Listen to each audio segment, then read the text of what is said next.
গতকাল দোলের দিন নদিয়ার চাপড়ায় দুর্ঘটনা এবং ভয়াবহ দুর্ঘটনায় এক শিশু সহ 7 জনের মৃত্যু হয়। গাড়ির সঙ্গে টোটোর সংঘর্ষ, সেই সংঘর্ষে মৃত্যু হয়। এবার এই ঘটনায় ধৃত গাড়ির চালককে ইতিমধ্যে গ্রেফতার করা হয়েছে। গতকাল দুর্ঘটনার পর পালিয়ে যায় গাড়ির চালক, আর সেই গাড়ির চালককে এবার গ্রেফতার করা হলো। কোথা থেকে কিভাবে গ্রেফতার করা হলো গাড়ির চালককে জানাবে সমীর রুদ্র, রয়েছে আমার সঙ্গে। সমীর, দেখো, গতকাল এই দুর্ঘটনার পর থেকে কিন্তু গাড়ি চালক পলাতক ছিল এবং পুলিশ তল্লাশি চালাচ্ছিল তার খোঁজে, এবং অবশেষে গভীর রাতে মুর্শিদাবাদের দমকল থেকে পুলিশ তাকে গ্রেফতার করে এবং পুলিশ সূত্রে যেটা জানা গিয়েছে তার বাড়ি থানারপাড়া এলাকার দোগাছি এলাকায়, এবং সেখানে থেকে সে কৃষ্ণগড়ের দিক থেকে সেদিকেই ফিরছিল। কিন্তু এই দুর্ঘটনা ঘটে, এর ফলে এক শিশু সহ 7 জনের মৃত্যু হয় এবং ঘটনার পর থেকে সে পালিয়ে গা ঢাকা দিয়েছিল এবং দমকলের এলাকায় সে লুকিয়েছিল এবং খবর পায় চাপা থানার পুলিশ গোপন সূত্রে, এবং রাতেই সেই দমকল থেকে কিন্তু তাকে পুলিশ তাকে গ্রেফতার করে নিয়ে আসে এবং আজকে তাকে কৃষ্ণনগর জেলা আদালতে তোলা হয়েছে। সমস্তি বেশ।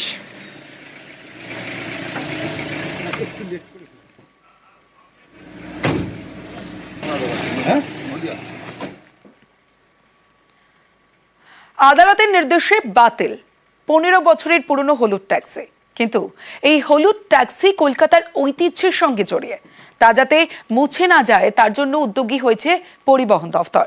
চালু করেছে হেরিটেজ ক্যাব পরিষেবা, নতুন ডিজাইনের পরিবেশ বান্ধব হলুদ ট্যাক্সি। বাতিল হওয়া পুরনো ট্যাক্সির মালিকদের শর্ত সাপেক্ষে এই নতুন গাড়ি দিচ্ছে পরিবহন দফতর।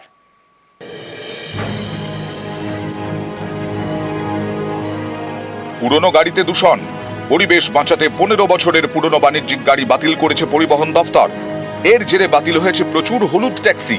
এই হলুদ ট্যাক্সির সঙ্গে জড়িয়ে কলকাতার নস্টালজিয়া, সেই স্মৃতি ধরে রাখতেই উদ্যোগী পরিবহন দফতর। কলকাতার রাস্তায় নামছে পরিবেশ বান্ধব হলুদ ট্যাক্সি, আগের থেকে সাইজে ছোট, ডিজাইনও আলাদা।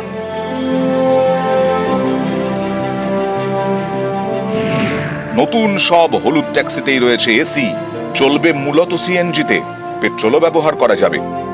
একটি বেসরকারি সংস্থার সঙ্গে গাঁটছড়া বেঁধে কলকাতার রাস্তায় নতুন হলুদ ট্যাক্সি নামিয়েছে পরিবহন দফতর। তারা এই পরিষেবার নাম দিয়েছে হেরিটেজ ক্যাব। পরিবহন মন্ত্রী স্নেহাশিস চক্রবর্তী জানিয়েছেন, যাত্রী সাথী অ্যাপের মাধ্যমে নতুন হলুদ ট্যাক্সি বুকিং করা যাবে, এতে যাত্রীদের খরচ কমবে। হ্যাঁ, হলুদ ট্যাক্সি চালাতাম বলতে আমাদের বাবা চালাতো, সেই গাড়ি চালাতাম। সেটা কাটাই হয়ে যাওয়ার পর বসেছিলাম কিছুদিন, ওনারা যোগাযোগ করার পর পেয়েছে। রাজ্য সরকারের পক্ষ থেকে করে দেওয়া হয়। হ্যাঁ হ্যাঁ, আগে গাড়ি তো এসি ছিল না, এটা এসি আছে। এবার সিএনজি তে চলে, সিএনজি পেট্রোল, এটা পরিবেশ বান্ধব হবে। হ্যাঁ হ্যাঁ, সুরক্ষিত থাকবে সেটা। পরিবহন মন্ত্রী জানিয়েছেন, ইতিমধ্যেই 20টি নতুন হলুদ ট্যাক্সি চলছে কলকাতায়, মার্চেই নামবে আরো 30টি। এভাবে ধাপে ধাপে মোট 3000 নতুন হলুদ ট্যাক্সি নামানো হবে। 15 বছরের পুরনো যেসব ট্যাক্সি বাতিল হয়েছে তাদের মালিকদের এই নতুন ট্যাক্সি দেওয়ার উদ্যোগ নিয়েছে পরিবহন দফতর। পুরনো হলুদ ট্যাক্সির বদলে এবার হেরিটেজ ক্যাব, বেসরকারি সংস্থার হাত ধরেই পুরনো ঐতিহ্যকে ধরে রাখতে চাইছে রাজ্য সরকার। এই উদ্যোগ কতখানি সফল হয় এখন সেটাই দেখার। ক্যামেরায় খোকনের সঙ্গে সুদীপ্ত, নিউজ 18 বাংলা। বসন্তে চড়ছে পারদ। আজ থেকে দক্ষিণবঙ্গে বাড়বে গরম। সপ্তাহ শেষে দক্ষিণবঙ্গে তীব্র গরম। পশ্চিমের 6 জেলায় তাপপ্রবাহের সতর্কতা। কোন কোন জেলায় তাপপ্রবাহের সতর্কতা, সরাসরি চলে যাব আমার সঙ্গে। আমার প্রতিনিধি বিশ্বজিৎ সাহা রয়েছে। বিশ্বজিৎ, হাওয়া অফিস কি বলছে?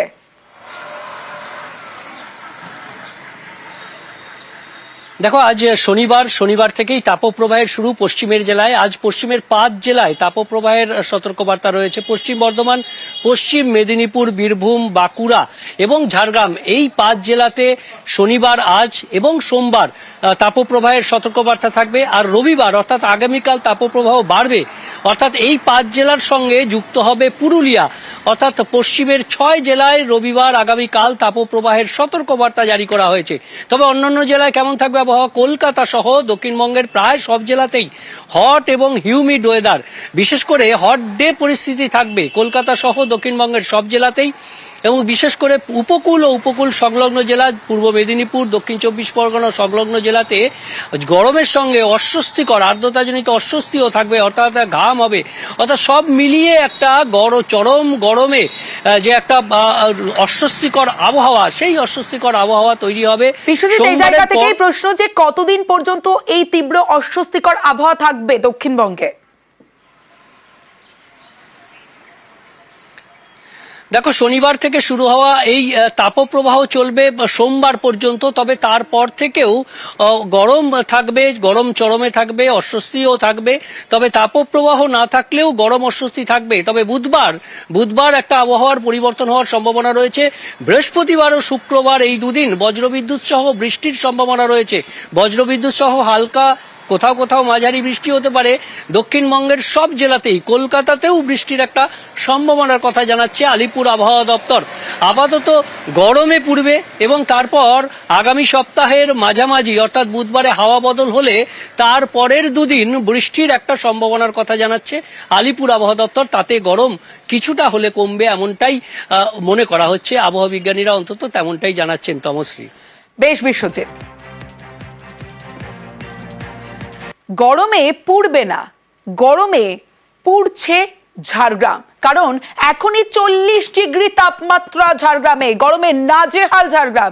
সকাল থেকে চড়া রোদ ঝাড়গ্রামে। শুধু তাই নয়, গত 24 ঘন্টায় ঝাড়গ্রামের তাপমাত্রা প্রায় 40 ডিগ্রি। ঠিক কি পরিস্থিতি সেখানে সরাসরি চলে যাব, রাজু রয়েছে আমার সঙ্গে, রাজুর সঙ্গে কথা বলবো। রাজু, কি পরিস্থিতি, কি কি সতর্কতা দেওয়া হয়েছে?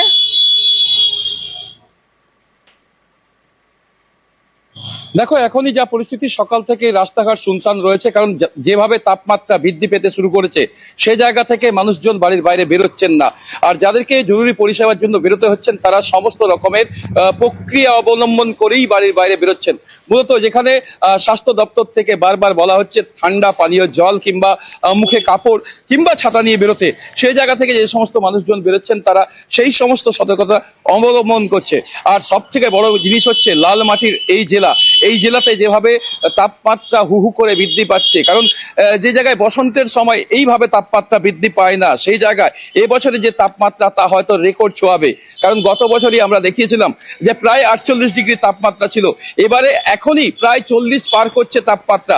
সেক্ষেত্রে এখনো গ্রীষ্মের দাবদাহ পড়ে রয়েছে। সেই সময় গ্রীষ্মের সময় হয়তো তাপমাত্রা প্রায় 50-এর ওপর যাবে। সে জায়গা থেকে এখন থেকেই জেলার মানুষের মধ্যে আরো বেশি চিন্তা বাড়ছে। কারণ সকাল থেকেই অধিকাংশ রাস্তা, একাধিক রাস্তাতে দেখা যাচ্ছে ফাঁকা রয়েছে। আর যে সমস্ত দোকানগুলো খোলা রয়েছে সেগুলো ফাঁকা। অর্থাৎ আজ মার্চের 15 তারিখ যদি ঝাড়গ্রামে এই অবস্থা হয়, তাহলে এপ্রিল মে মাসে কি টেম্পারেচার হতে পারে ঝাড়গ্রামে? তাতেই মানুষ এখন থেকেই চিন্তায় রয়েছে। আজ সকাল থেকে কিন্তু শুনশান ঝাড়গ্রামের রাস্তা। আর ঝাড়গ্রামের 40 ডিগ্রি, পুরুলিয়া পশ্চিমের জেলা, তাই বা কম যায় কি? 38 ডিগ্রি সেলসিয়াস পুরুলিয়াতে। পশ্চিমের জেলাগুলোয় তাপপ্রবাহের সতর্কতা রয়েছে। আর সেই সতর্কতায় অন্যদিকে পুরুলিয়ার দিকে যদি নজর রাখি, মার্চের আজ 15 তারিখ, গরমে হাঁসফাঁস অবস্থা পুরুলিয়াতে। গত 24 ঘন্টায় পুরুলিয়ার তাপমাত্রা 38 ডিগ্রি সেলসিয়াসে। আমার সঙ্গে আমার প্রতিনিধি পুরুলিয়ার থেকে রয়েছে সরাসরি, ইন্দ্রজিৎ রয়েছে, কথা বলবো ইন্দ্রজিতের সঙ্গে। ইন্দ্রজিৎ, একটু যদি আমরা আমাদের দর্শকদের মনে করাই যে দার্জিলিং এর থেকেও কম টেম্পারেচার শীতে ছিল পুরুলিয়াতে, আবার গরমে এখনই 38 ডিগ্রি যদি হয়, তাহলে আরো তো দিন পড়ে রয়েছে, এপ্রিল মাস রয়েছে, মে মাস রয়েছে। কি অবস্থা হতে পারে ইন্দ্র? দেখো, তুমি ঠিকই বলেছো। একেবারেই যে কোনো ওয়েদারের ক্ষেত্রেই পুরুলিয়া ব্যাটিং যখন করে তখন তা একেবারেই চিন্তার হয়ে দাঁড়ায়। শীতের ক্ষেত্রেও দার্জিলিংকে টপকে যায় কখনো কখনো। আবার তীব্র গরম যেমন এখন পড়েছে, একেবারে আবহাওয়া দপ্তরের পূর্বাভাস মতোই ঠিক ঝাড়গ্রামে রাজু যেটা বলছিল, ঠিক পুরুলিয়ার ক্ষেত্রেও ঠিক একই রকম পরিস্থিতি তৈরি হয়েছে। গত 24 ঘন্টায় 38 ডিগ্রি টেম্পারেচার রয়েছে এবং এই তাপমাত্রা বাড়ছে। 1:30 বাজতে চললো, তুমি দেখছো রাস্তাঘাট কার্যত ফাঁকা হয়ে এসছে। সাধারণ মানুষ যারা, তারা খুব প্রয়োজন ছাড়া রাস্তায় বেরোচ্ছে না। এবং এই মার্চের মাঝামাঝি যে গরম পড়েছে, এটা স্বাভাবিক নয়। তার কারণ যে গরম পড়ে সেই গরমের জন্য আরও কয়েকটা দিন পরে পড়তো, কিন্তু এত তাড়াতাড়ি যে তাপমাত্রা এত বৃদ্ধি পাবে তা আশা করেনি পুরুলিয়ার মানুষ। এবং আমরা দেখছি যে যারা বেরোচ্ছে তারা ছাতা মাথায় বেরোচ্ছে, সাদা কাপড় জড়িয়ে বেরোচ্ছে। যারা বেরোচ্ছে তারা অসুস্থ হয়ে পড়ছে এবং রাস্তা কার্যত ফাঁকা হয়ে আসছে। এবং এই একেবারেই রাস্তার যে ছবিটা, সেটা একেবারেই 4টা, 4:30, 5টা অবধি থাকবে। তারপরে মানুষ বেরোবে কাজে, খুব প্রয়োজন ছাড়া বেরোচ্ছে না। আর এই যে তাপমাত্রা যেভাবে বৃদ্ধি পাচ্ছে, তাতে আগামী দিনে যে তাপমাত্রা কোথায় গিয়ে পৌঁছাবে তা খুবই চিন্তার পুরুলিয়ার ক্ষেত্রে। যে পুরুলিয়াতে তাপমাত্রা এত বেড়ে যায় যে সাধারণ মানুষ অসুস্থ হয়ে পড়ে, ঠিক। রাস্তায় যারা অর্থাৎ বেরোয়, ইন্দ্রজিৎ একেবারে- এখন থেকেই পুরুলিয়াবাসীকে সতর্ক থাকতে হবে, কারণ এখনই যদি 38 ডিগ্রি টেম্পারেচার হয় তাহলে আরো দিন বাকি রয়েছে, আরো টেম্পারেচার বাড়বে, আরো অবস্থা খারাপ হবে সেখানকার মানুষজনের।